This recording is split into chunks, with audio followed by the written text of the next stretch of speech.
parang wala lamang ang aking mga kababayan. Consumatum est.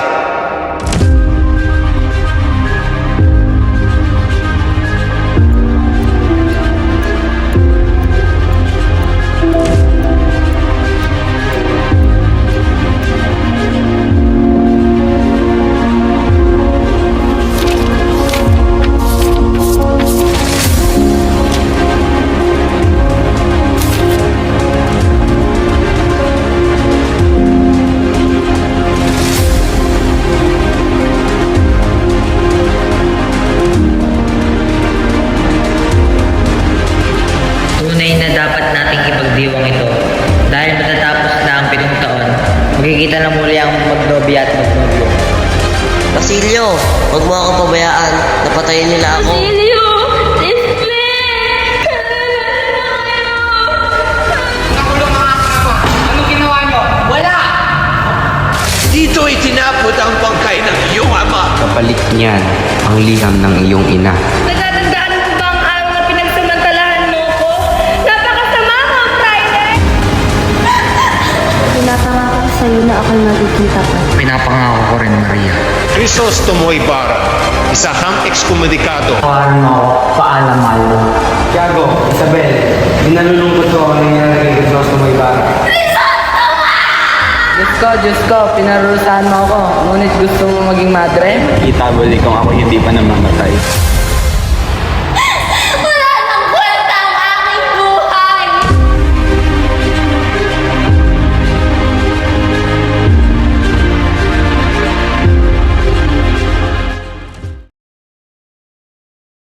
Kala nyo ba ang kapangyarihan ay nasa inyo?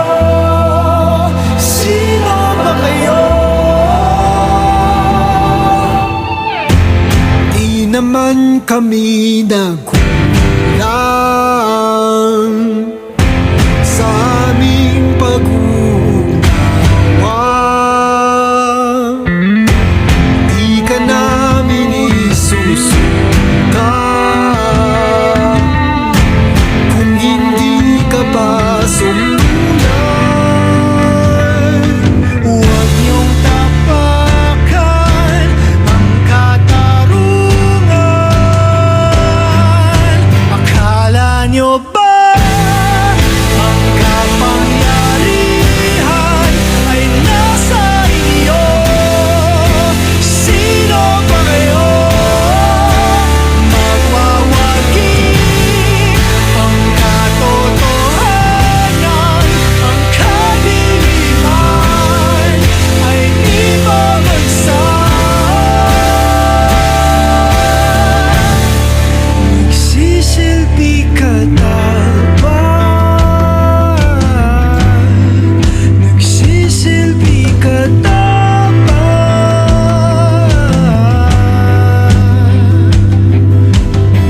Di ba dapat ikaw ang nagsisilbi sa aming bakit nila? Kami na nanaginip ng isinang bawat bigat. Dinadala dagdag bigat ang daming pipilitin na pasanin hanggang sa mga mata nyo'y mamulat.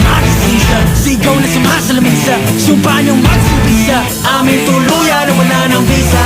At sinaulot, di sinapuso bilang ng buhay ng tao. Yung mga hari-hari ang pagkalaki na ng mga ulo. Huwag niyong kalilimutan na hawak-hawak namin ang inyong trono. Naririnig niyo pa ba ako, pangako na ba ako dahil sa korona sa ulo nyo? Di na magpapaalipin pa sa mga rehas mo. Di mabubuwag ng kahit anong masinta ang katotohanan to. Di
Matatapos ang gulo,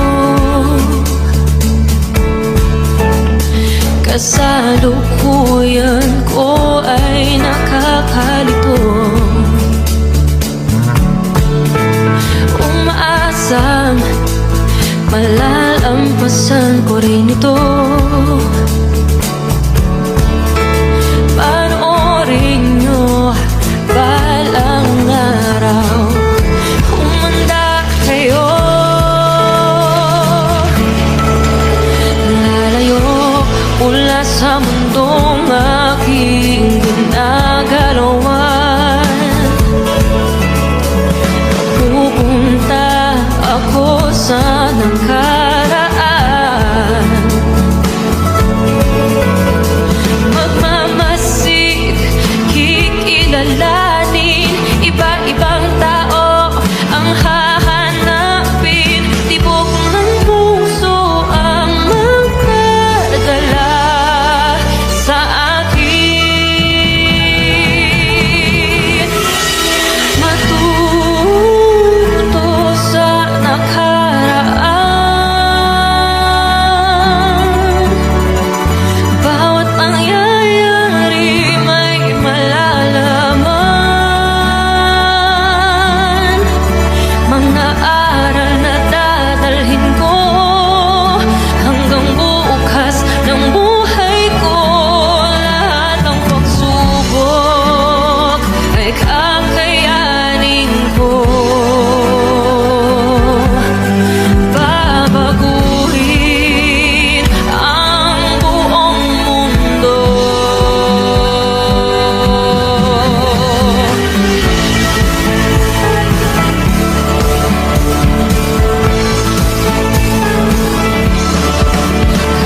Kayang baguhin ang nakalipas.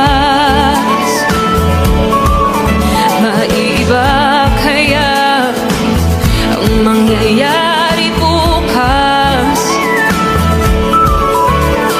Bago mo gawin, suriin mabuti. Isipin din ang iba, huwag lang ang sarili. Tibok ng puso ang magdadala sa akin. Matuto sa nakaraan.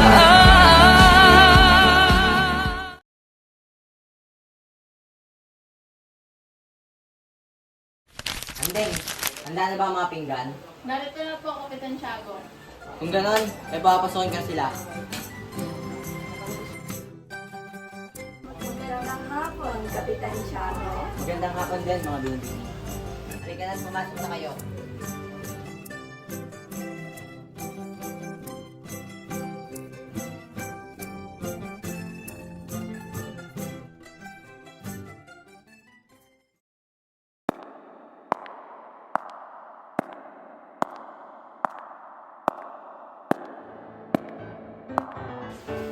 Ang ganda pala ng iyong bahay, Dolcha. Maraming salamat, Doña Victorina. Ako'y magtutungo muna sa labas dahil naraw ng mga bisita. Oh, andyan ka pala. Tia Isabel, asan si Clarina? Sundin ko lamang sila.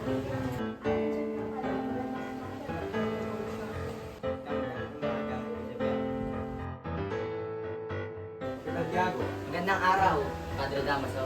Halina't kayo umupo na. Magandang araw muli sa inyo lahat. Ngayon, ay ipapakilala ko sa inyo si Crisostamo Ibarra, ang dahilan ng ating pagtitipon ngayon.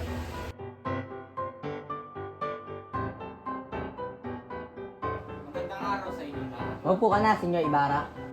Diyan lang kayo, huwag kayong magsitayo. Handeng ang mga pinggan. Ang dami nagmamarunong sa bansang ito. Mas marunong pa sa amin. Nandito pala ang kuran ng San Diego, ang isang sumatalik na kaibigan ng aking ama. Pasensya na, Padre, ngunit akala ko ay ikaw si Padre Damaso. Ako nga siya. Ngunit kailanman, hindi ko naging kaibigan ng iyong ama. Paumanhin, ngunit baguhin na lang natin ang ating usapan. Senyor Ibarra, hindi ba't 7 taon kayong nasa Europa? Nakalimutan niyo na ba ang inyong pinagmulan? Huwag kayong mag-alala, hindi ko makakalimutan ang bayan na ito kahit tila ako'y nakalimutan na. Anong ibig mong sabihin, Senyor Ibarra? Ang ibig kong sabihin na wala man lang ako natanggap na balita kung paano namatay ang aking ama. Hindi ka ba nakakatanggap ng balita o mensahe sa Europa? Baguhin na lang natin ang usapang ito. Senyor Ibarra, anong mga katangi-tanging bagay nakita mo sa Europa? Napansin ko lamang nakatumbas ng kasaganahan ng mga mamamayan ay nakadepende sa kanilang kalayaan. Ngayon lang ba natutunan mo? Walang kwenta ang iyong mga ginastos at pinag-aralan sa loob ng 7 taon. Huwag kayong magtaka kung gano'n ang trato sa akin ng aking kura. Dahil dati pa lamang gano'n na siya magkaubig sa akin. Ay nako! O iho, manatili ka muna. Paparating na si Maria Clara. Kumanhin na sa inyo lahat at lalo na sa iyo, Tio. Pero ngunit kailangan ko nang umalis. Mag-inom na lang tayo sa ngalan ng Espanya at Pilipinas. Mabuhay! Buhay! Nakita niyo ba ang ugali ng batang iyan? Nakapunta lang ng Europa ay nawalan na ng respeto. At ang tenyente, buong magdamag na nakakunot ang noo. Mabuti na lamang at umalis na siya.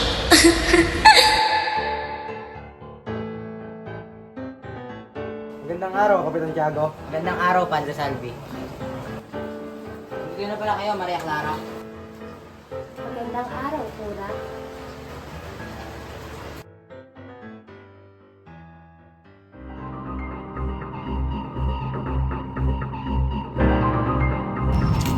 Senyor Ibarra, ba't ka nandito, Tiente? Inutusan ka ba ni Padre Damaso? Hindi, huwag ka mag-alala. Ngunit mag-ingat ka kay Padre Damaso. At ano ang ibig mong sabihin? Ito ka sa nangyari sa iyo. At anong kinalaman mo sa pagkamatay ng aking ama? Hayaan mo ikwento ko sa iyo, Maria. Ang iyong ama ay isang mabuting tao. Sinubukan kong tulungan ang iyong ama, ngunit ayaw makailam ng abogado. Binata, maaari pagtanong ka kay Kapitan Tiago. Ngayon, kailangan ko nang umalis. Magandang gabi sa inyo. Paalam.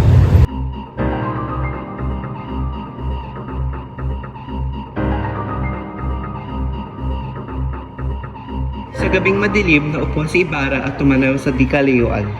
Sa kadiliman ng paligid ay tila isang tao ang nagpapaliwanag nito. Isang dalaga, katangi-tangi ang kagandahan nito. Mga matay pinapahiwatig ang isang malinis at mabait na kaluluwa. Ang ngiti nito na nagbubukod tangi. Ngunit, hindi pa din mapigilan isipin ni Crisostomo ang kanyang ama. Nakabilanggo, mag-isa, may sakit at hinahayaan lamang. Na tila kahit tininig ng mga sundalo ang ingay ay di pa din binibigyan ng pansin.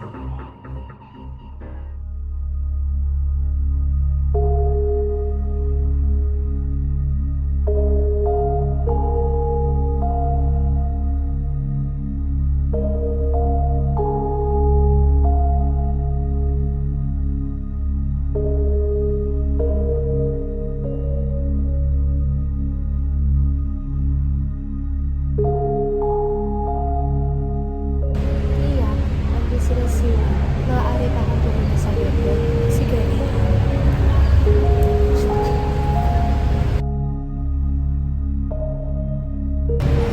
Andiyan ka pala, Maria Clara. Kamusta? Ayos na pala.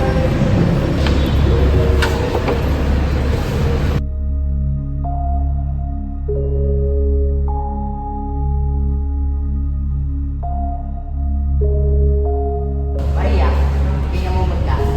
Tingin ko'y dapat mapunta ka rin sa probinsya. Saan mo gusto? Sa Malabon o sa San Diego? Pumunta kayo bayan ni Isabel sa Pietro. Kunin ninyo ang inyong mga gamit. Wala na ang iyong ninong sa San Diego. Ang nakita mo kagabi ay ang bagong kura. Isa pa, mas mabuti ang bahay natin doon. Lalo na mas malalamig na ang pista.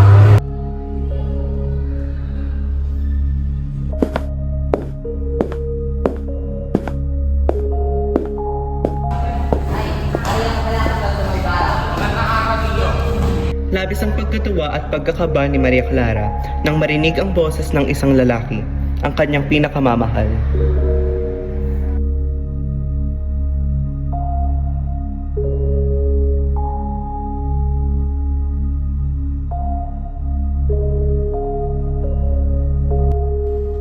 Iha, halika na at kanina ka ba hinihintay sa labas?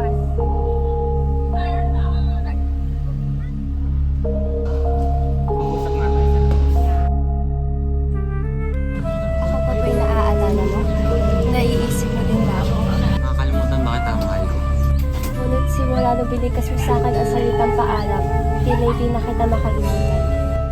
Huwag ka mag-alala, mahal ko.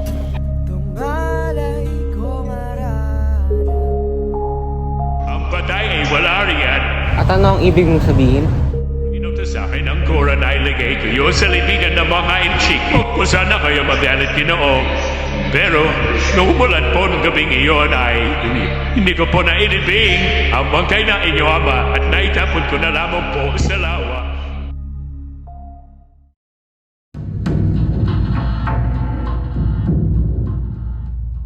Anong ginawa mo sa ama ko?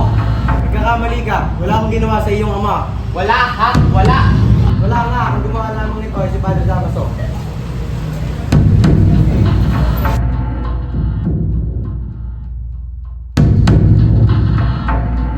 Anong ginagawa mo? Ayaw po ako pang uminom. Hindi ko tawag yung bahay para Ay kung gano'n na yung mag-iingat ka.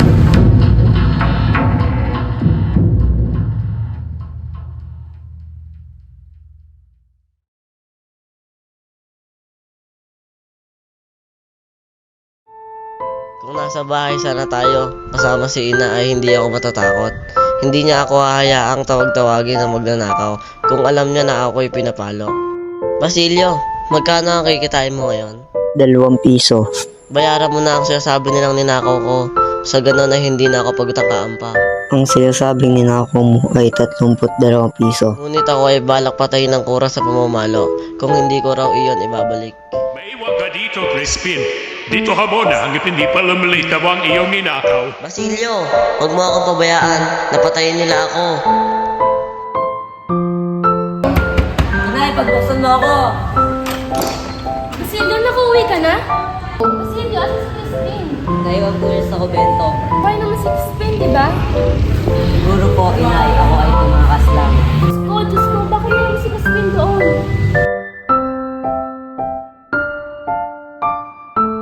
Tumabay kong Crispin, pinagbintangan. Bakit? Dahil mahirap lang. Ngunit anak, nagkapulang ka na ba? Tubig lang po ang gusto ko. Inay, mas hindi ba mabuti kung tayo tatala nila Crispin? Anong ibig mo sabihin? Bukas natin ito pag-usapan. Magpahinga na muna tayo.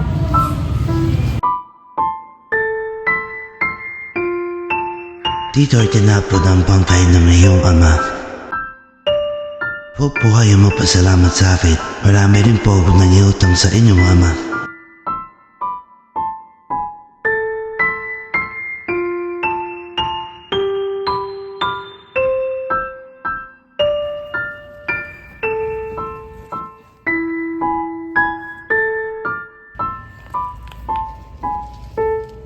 At sino itong babae na ito? Siya ang ina na magnanakaw. At ikaw nga siya? Hindi yung totoo! Nasaan ang pera? Totoo! At ayaw mo pa umamin, ha? Aray ko! Wag! Masakit! Mga gwardiya, itapon niyo na itong balik na ito.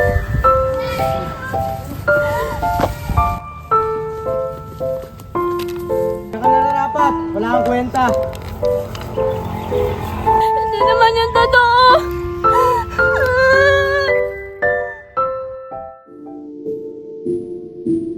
Crispin! Basilio! Sila kayo! Crispin! Basilio! Crispin! Basilio, anak ko! Crispin! Basilio! Basilio! Crispin! Nandito na ang nanay! Basilio! Crispin! Basilio! Asan na kayo? Andito na ang inay! Crispin! Basilio! Basilio! Andito na ang nanay! Basilio! Crispin! Andito na ang nanay! Basilio! Crispin! Basilio! Basilio!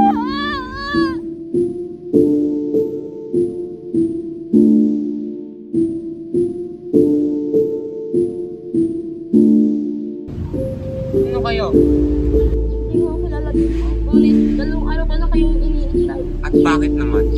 Dahil nababaliw. At nawawala ang dalawang anak. Sinasabi nila, karapat-dapat lang daw akong maging ganito. Tulungan niyo ako, Ginoo. Parawan niyo na. Tulungan niyo ako.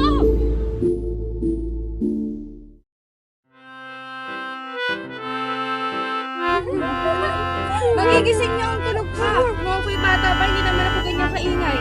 Ay, Maria, magalit-galitan ka kay Ibarra. Hoy, huwag ka naman mahigpit.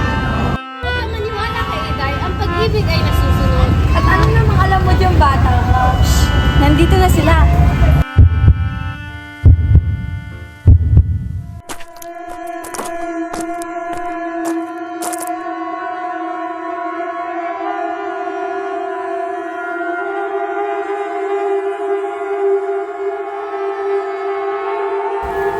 Hindi mo na kailangan malaman.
Gusto ko ito makita na hindi ako nakikita. Alam mo ba na minaman silang ka ng pura kung saan ka magpunta?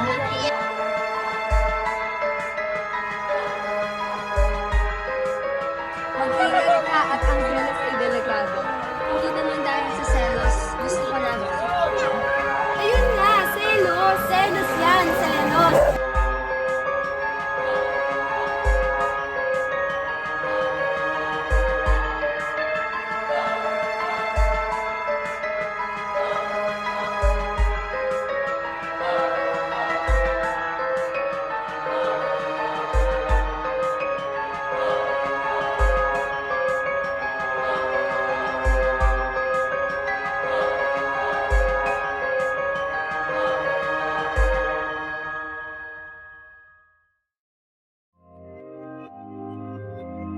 Diyan ka pala si Neribara. May gusto lang mo ako na sa inyong tantang para. Tungkol saan? Gusto ko po sana magtanong tungkol sa aking ama. Kung ganoon, ikikwento ko sa iyo. Mahabang usapan ang nangyari sa dalawa. Binigyan nito ng payo ni Pilosopo Tasio na pinakinggan naman ni Ibarra. Inabot ng sakit ang matibay niyang katawan. Siya ay namatay sa bilangguan at naabutan na lamang siyang naghihingalo. Dumaan ang ilang araw ng piyesta. Madaming kasiyahan at kaunting kaguluhan ang nangyari. Isang araw ay nagliligpit si Ibarra nang may magsabi sa kanya na may isang taga-bukid ang gustong makipag-usap sa kanya. Pasok! Ba't ka narito, alias? Nagpunta po ako dito para humingi ng pabor. At ano yun? Pakiusap po, ilihim niyo po ang ginawa ko sa inyo sa simbahan. Huwag kang magalala. Pero ano ang ibig sabihin? Para kayo makaligtas sa inyong mga kalaban. Kalaban ko? Lahat tayo may kalaban, ngunit ang iyong kalaban ay nasa taas at baba. Sila ay nag-usap tungkol sa lahat ng bagay na may kinalaman sa kaaway ni Ibarra. Kung kailan niyo gusto at kung kailan niyo ako kailangan dahil may utang pa ako sa inyo.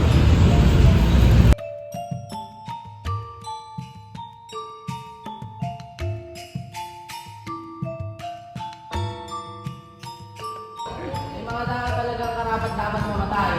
Diba, Tiago, kagaya ni Kim Jong-si?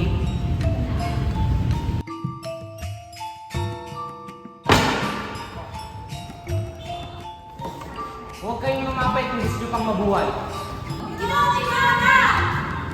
Lahat kayo, huwag kayong lumapit. Ang ama ko ay mabuting tao. Kung nakulong ang aking ama, anong ginawa niyo? Wala! Bakit baba mo na yan?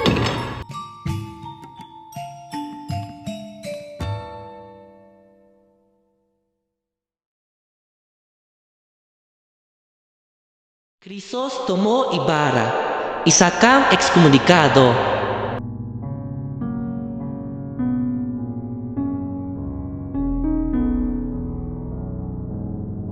Huwag kang umiyak, anak ko. Aalisin mo na sa kanyang pagiging ex-komunikado. Huwag kang umiyak. Pupuntahan ko siya para makausap mo.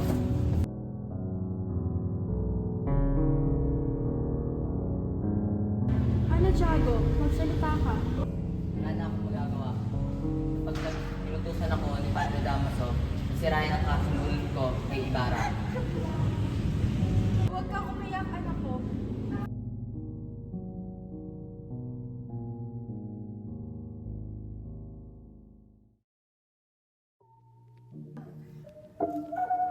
Inay! Inay! Nandito ako! Inay! Inay!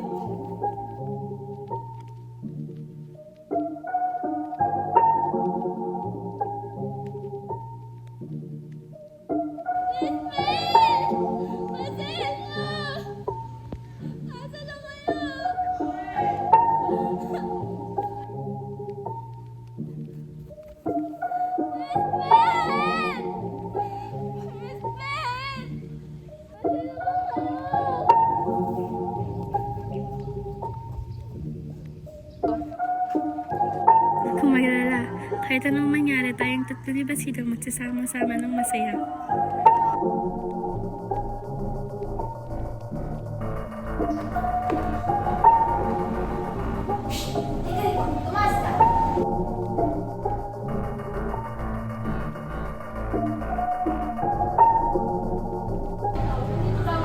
Nandito, ngunit may ipapagawa muna ako sa'yo. Gusto kong sumayaw ka. Sumayaw ka! Kung di ka marunong, ito lang. Gawin mo! Bakit ayaw mong sumayaw? Anong mahirap sa pagsasayaw? Ayaw mong sumayaw, ha?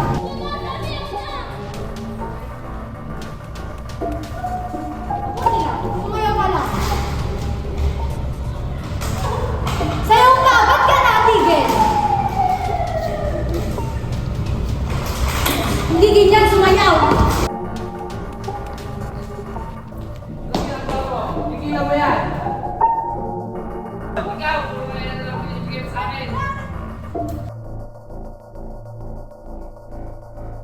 Kalipas ang ilang araw sa kadiliman ng gabi, si Padre Salvi ay naglalakad, di binibigyang pansin ang paligid, tahimik at malalim ang iniisip. Siya ay lumabas at naglakad sa bahay ni Tiago. Hinahanap niya si Maria Clara.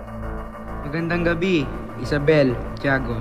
Nasaan si Maria? Siya ay may sakit. Pakisabi na lamang na bumisita ako. Maaari po, Padre. Malalim ang gabi, si Ibarra ay tulala at nag-iisip. Pasensya na sa abala, gusto ko lamang ibahagi ang masamang balita. Ang anak ni Kapitan Tiago ay may sakit, ngunit hindi ito malubha. Kinakatakot ko na mangyari yon. Huwag ka mag-alala, lagnat lamang ito. Magandang araw, Tiago at Isabel. Pinapakilala ko nga pala si Alfonso Linares de Espadana. Saka matatanggal si Padre Damaso. Maya-maya, ay pupunta na din yun dito. Nasaan nga pala si Clarita at siya ay gagamutin namin. Nasa kanyang silid, nagpapalila dahil masama ang kanyang kagalita. Ay sige, ipapakilala ko naman sa kanya si Linares. Tiago, sa tingin mo ay magandang desisyon yun na ipakasal natin si Maria kay Linares? Hindi ko rin alam, Isabel. Ngunit ito ang nais ni Padre Damaso. Bahala na ang Panginoon.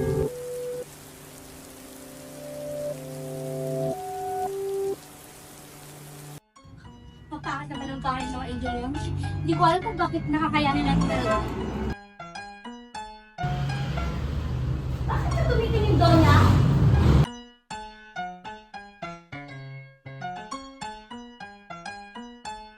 Senyora, bakit din kayo makatingin sa akin? Naingit pa kayo? Ako? Naingit? Anong kaingit-ingit sa'yo? Tama na, pauwi na. Babayaran mo nga akong turuan ng nagsyon tong hayop na to.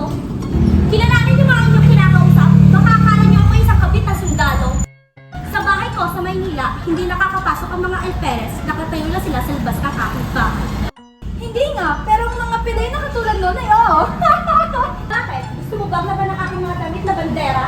Alam niyo ba, hindi ko kayo kilala? Isa lamang ang naging asawa ko, ngunit kayo ilan na?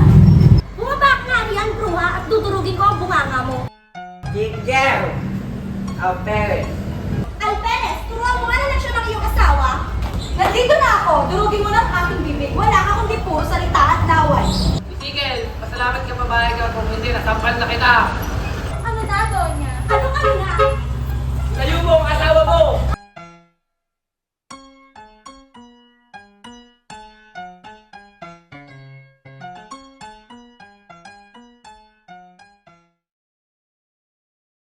Bakit mo ako dito inayang makipag-usap? Pasensya na po, Ginoo, ngunit kailangan ko po kayo makausap ng walang nakakarinig. Hindi ka nagkakamali, alas. Kung ganun, ako'y magsisimula na. Kung ganun, ako'y mauuna na, Ginoo. Tayo magkita muli kung ako'y hindi pa namamatay. Paalam, alias.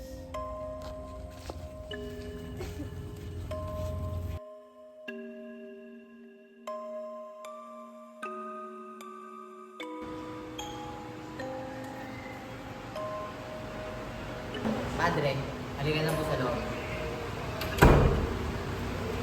Halina kayo at may babalita ako. Tinatanggap akong sulat mula kay Ibarra. Ang batang iyan ay unti-unti ko nang nagugustuhan. Nakakala ko dati ay medyo magaspang gumalaw.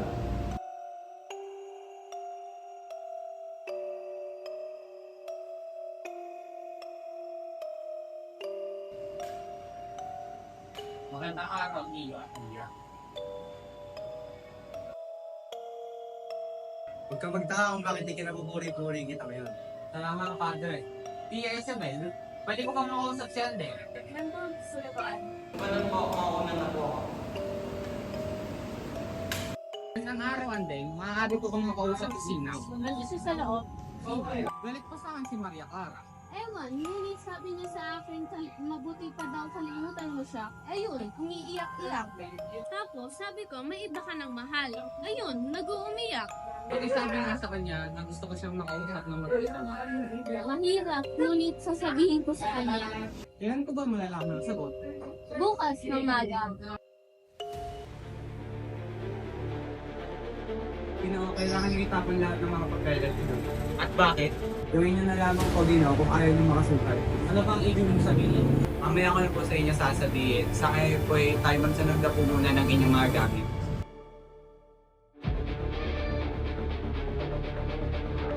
Kapalit niyan ang liham ng iyong ina.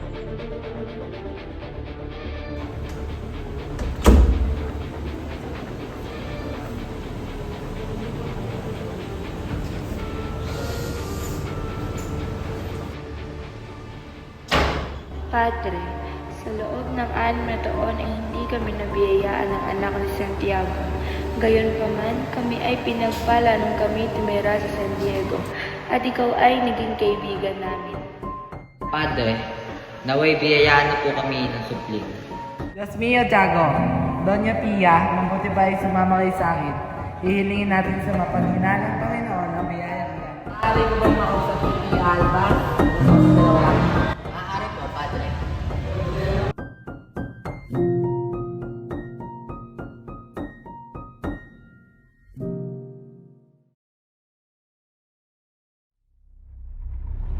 Padre, ba't andito tayo? Kami na. Por favor, por favor. Padre, tama na. Tapos, bakit mo ba ako ginagawa sa Santiago? Natatandaan mo ba ang araw na pinagsamantalahan mo ko? Napakasama mo, Fraile!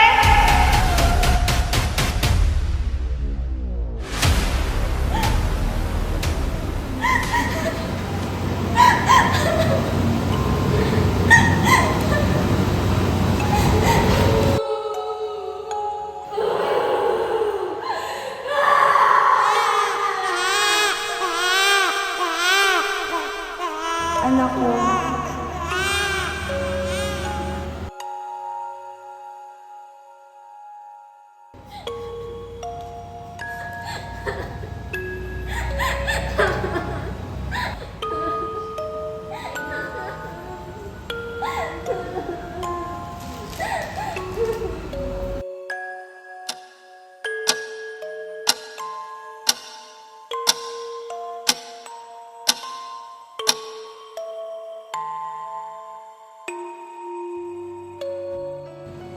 Crisostomo.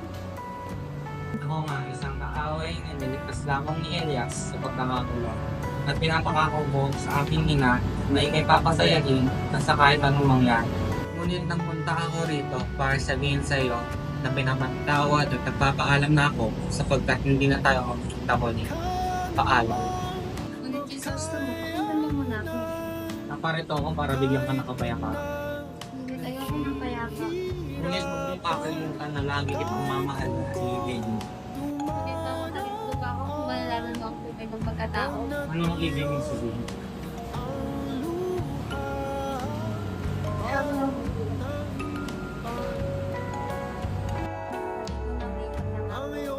Dito ko nalaman ang hirap at pinagdaanan ng aking alam mo mali yun.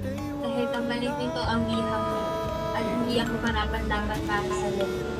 Maaari ko bang sabihin ang tunay kong ama na nagpahirap sa iyong ama? Papatawarin mo ba ako kung sinabi ko? Maria, isa kang banal. Siya ako ang nililiwan. Ganun pa man, nabalitaan ko na ikay mag-aasawa ng ulo. Oo, dahil pinilit ako ng aking ama. Ngunit bakit? Ngunit kailanman, hindi ko kakalimutan na sinumpa ko sa iyo na magiging tapat ako sa iyo. Pinapangako ko sa iyo na ako'y magiging tapat. Pinapangako ko rin, Maria. Ako isang takas lang. Hindi magtatagal, malalaman rin nila.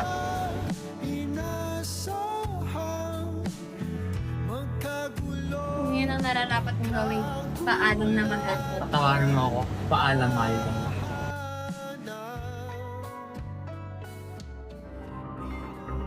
Ano ang iyong balak? Tatago ko muna kaya sa bahay ng aking kaibigan sa Mandaluyong. Ngunit Ginoo, maalam pa kayo maglakad ng bangka. Oo, bakit?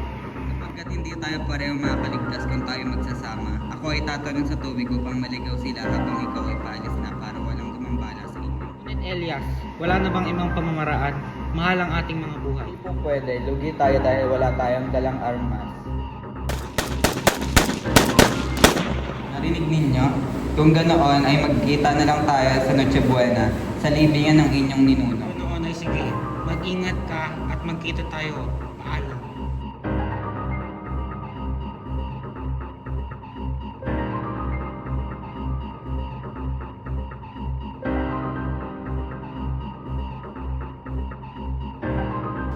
Tiago, Isabel, pinalulungkot ko ang nangyari kay Crisostomo Ibarra. Maria Clara, ito ang pruweba.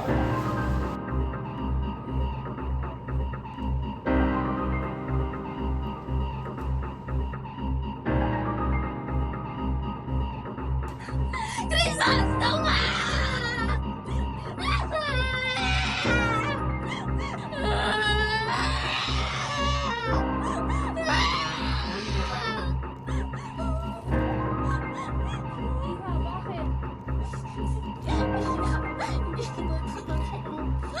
Si Crisostomo!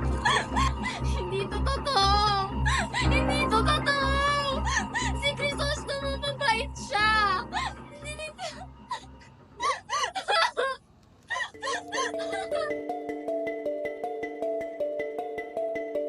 Bakit tila ikay umiyak? Ano nangyari, Maria? Nag-away ba kayo ni Linares? Ayoko nang marinig ang pangalan nun. Tama na. Huwag kang umiyak, anak ko. Ang hirap sa damdamin ng iyong minamahal na ninong. Mahal niyo ba ako? Ano ang ibig mong sabihin? Kung gano'n ay ipagtanggol niyo ang aking ama at itigil ang aking kasal. Nabubuhay na si Crisostomo ay akala ko siya na yung aking kahati. Hinihintay ko siya ngunit ngayon napatay na siya ay wala na akong dahilan para mabuhay at magtiis pa. Anak, ganyan ba ang kalaki ang pag-ibig mo sa kanya? Tawarin mo ako, anak ko. Gusto ko lamang na ikay mapabuti. Iniisip ko ang magiging kinabukasan mo dahil gusto kong maging maayos ito. Ganoon ang pagmamahal mo sa akin ay huwag mo na ang kontrolin ang aking buhay at hayaan mo akong magmadre. Ngunit anak, mahalaga ang iyong buhay. Maaari kang umibig muli at ito'y si Linares. Ang kumbento o ang kamatayan? Ikay matanda na. Ikay humanap ng ibang iibigin at ibang binata. Kahit sino wag lang ang kumbento. Ang kumbento o papatayin ko ang aking sarili? Diyos ko, pinarurusahan mo ako. Ngunit gusto mo maging madre? Maging madre ka, ayoko mamatay ka.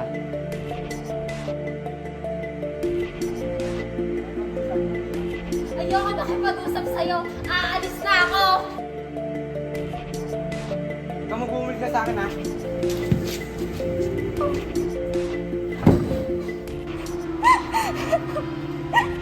Maria, paumaling.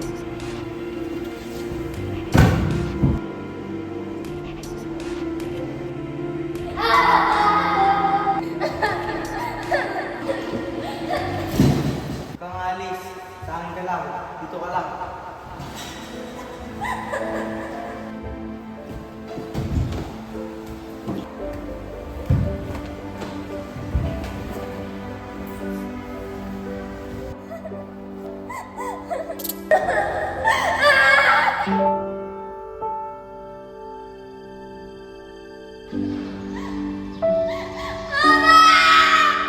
Bakit mo ako sinira kung may kakapal na sumpa? Nagpapakawa ako sa'yo. Una ako. Mama! Nakikita. Dalhin mo na ako sa kinaroroonan mo kung saan hindi na ako masasaktan pa. Dalhin mo na ang nag-iisa mong anak.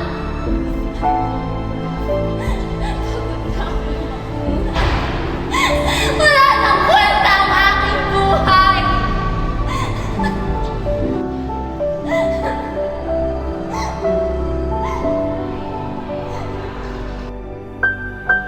Makalipas ang ilang mga araw, linggo at buwan, madami ang nagbago sa bayan. Umalis si Padre Damaso simula nung nagkumbento si Maria Clara. Si Padre Salvi ay patuloy sa maghihintay kay Maria Clara habang nananero sa simbahan.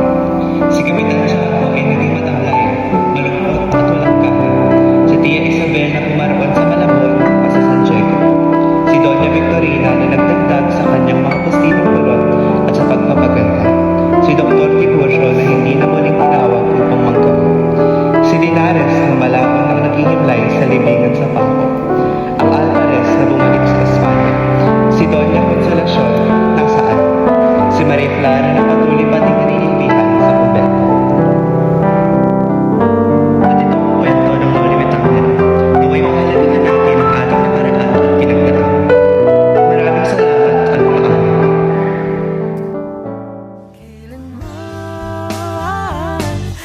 Ating tamis ng pagsasama na sana hinahanap-hanap ka. Ako na lang ang natira. Sana'y magkita pa. Hindi mo kailan na maririnig ang tahaking mag-isa. Kahit wala ka na. Langgi ang pag-ibig yan, ang dami mong isusugal. Ice cream? Ice cream. Patras ka nga!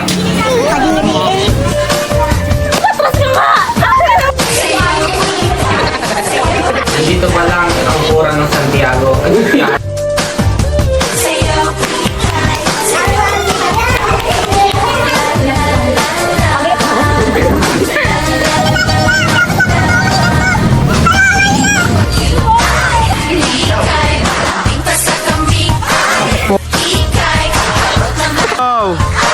ka ba? Wala pa!